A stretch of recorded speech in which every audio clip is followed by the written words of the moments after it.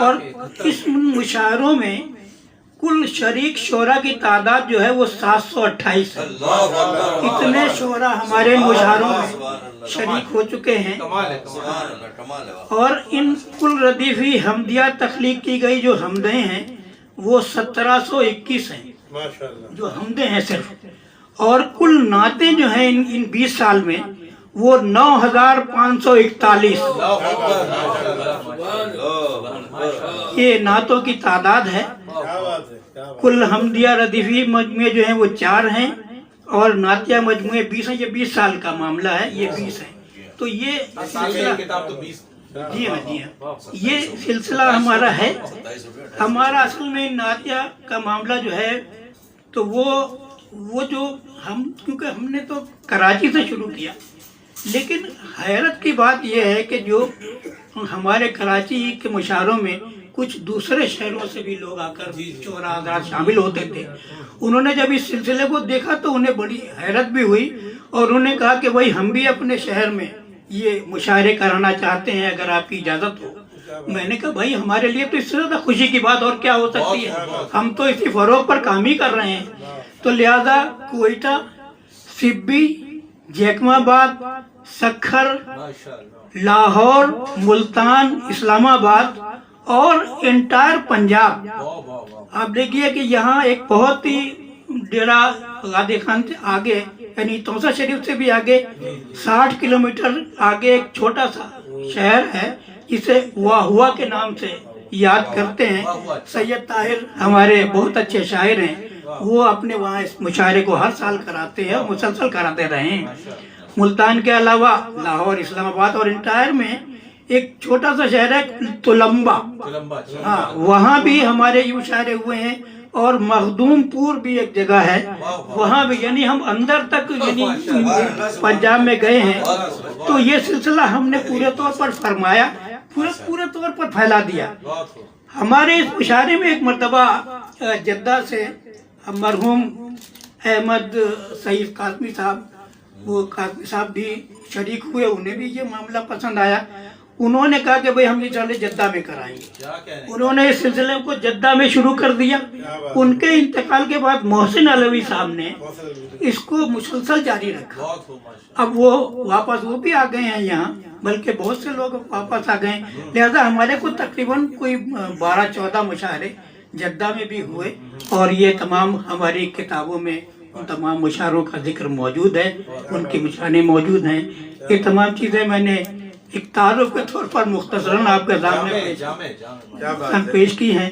اللہ تعالیٰ دعا فرمائیے کہ اللہ تعالیٰ اس سلسلے کو قائم رکھے اور مجھے ہمت اور حوصلہ عطا فرمائے کہ میں اس سلسلے کو قائم رکھوں. بہت شکریہ، بہت نوازش.